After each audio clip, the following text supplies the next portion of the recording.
We don't have to wait for legislation to pass. We don't have to wait for certain things to happen to come into our community that we can essentially create for ourselves. This is the movement created by the people. Over 3.5 million donors gave to Barack Obama. 65 million people voted. This is a movement of the people. This is a nonviolent revolution going on that includes blacks, white, Native Americans, Hispanic, and all individuals of all colors and creeds and demographics, of rich, poor, disabled, not disabled. Everybody coming together to say, you know what, we can put this man in office, but we can also continue our work to do other things to make sure we can continue education for ourselves and for the greater good of our communities. Well, I mean, clearly he will have the bully pulpit. And clearly his personal story is so compelling that on so many levels it's inspiration and hope to people who are just looking at him. Part of what I saw last night were teenagers and high school students in the street. And I think that for them to see an African American, a black president, means a great deal. And I agree that there's a lot already going on, and perhaps it will be highlighted. I agree that more needs to go on, and I believe that he can't do what we should be doing. But the one thing I think his election shows, and this is important. See, I think since the 1960s, we moved, the majority of the American electorate moved to a point where they did not care. They did not want to care what happened to those who were less fortunate. And I think the Reagan years gave a cover for mean-spiritedness and even racism in the name of free enterprise and pull yourself up by the bootstraps. And of course, all of the Reagan-Bush years, even the Clinton years, which were, we always forget, they were not left, they were centrist, of course. Right centrist in some cases, policies.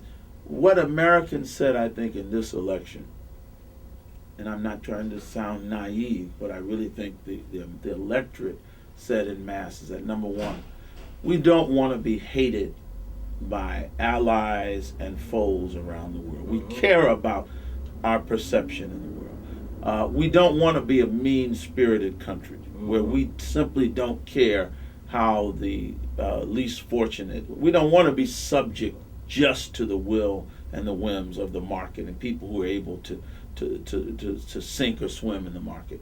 And I think that's a very important statement for the electorate to make, to say that we want to look at some of the things that we did in the past, a great society, New Deal. We want to, Obama may not be able to take your child to school and make sure you do their homework, but I think an Obama administration is going to make sure that people have health care, that the government can do things to help people where they can't necessarily help themselves. And I think that's important. So if we meet him halfway, if he does his part, his administration, the government now under his leadership, and the people do their part, we may not reach utopia, but it will be the country will be a far better place than it has been for 8 years, and really, to be honest with you, than it's ever been. And I think that's what's so exciting to me, is that we're looking for a sea change moving in a completely different direction.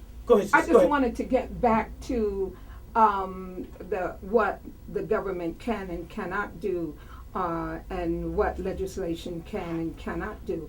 And I want to just come back to New York City, for instance, and the New York City public school system.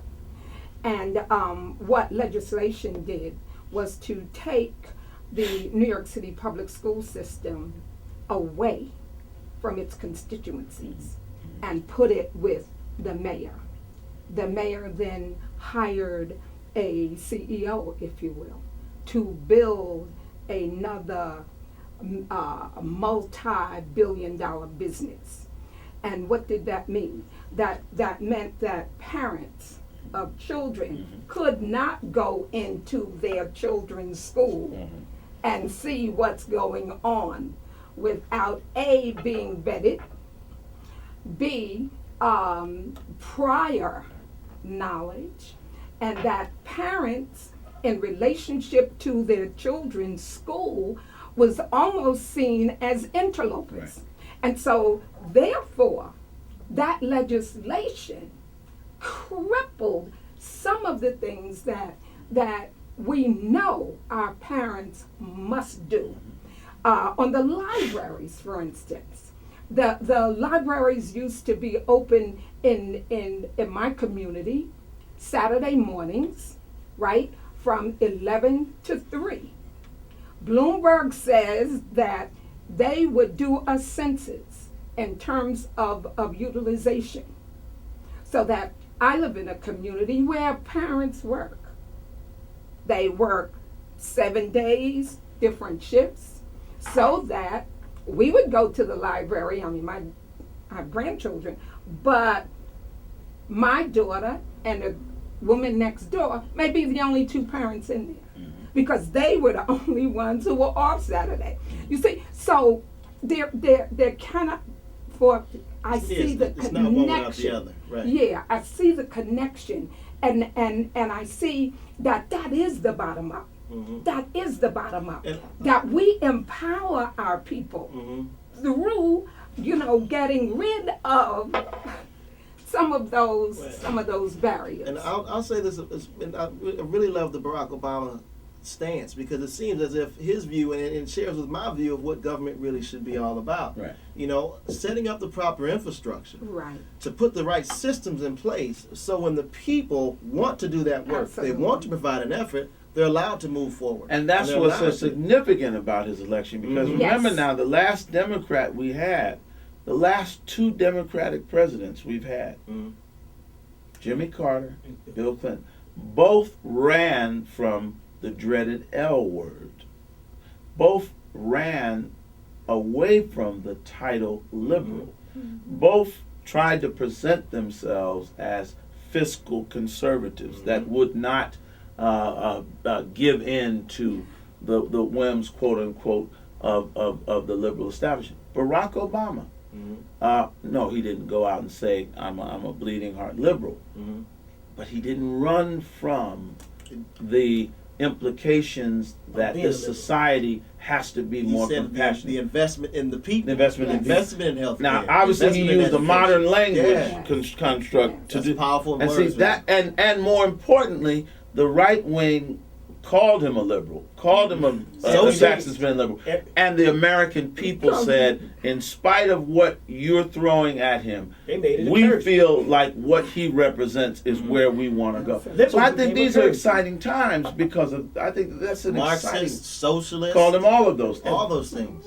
We gonna get back to the Republic. We got so much to talk about. We got to do this here on a continuous basis, because we need to discuss the Republican Party as well as the conservative movement and where they go.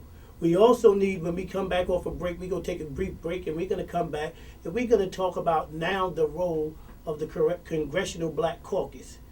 And I see, sister, you bowed your head down, but we got a lot of, we got some old guards here. We got Charlie Rangoon, Ed Towns. They've been in this position for a long time now. They got 20-some years in the game, 30 years in the game now. So now, although they didn't back Obama, we'll talk about this after the break. So we'll be right back. So much to talk about. We'll be right back after a brief message from our sponsors. If our children should live to see the next century, if my daughters should be so lucky to live as long as Ann Nixon Cooper, what change will they see? What progress will we have made? This is our chance to answer that call. This is our moment. This is our time to put our people back to work and open doors of opportunity for our kids, to restore prosperity and promote the cause of peace.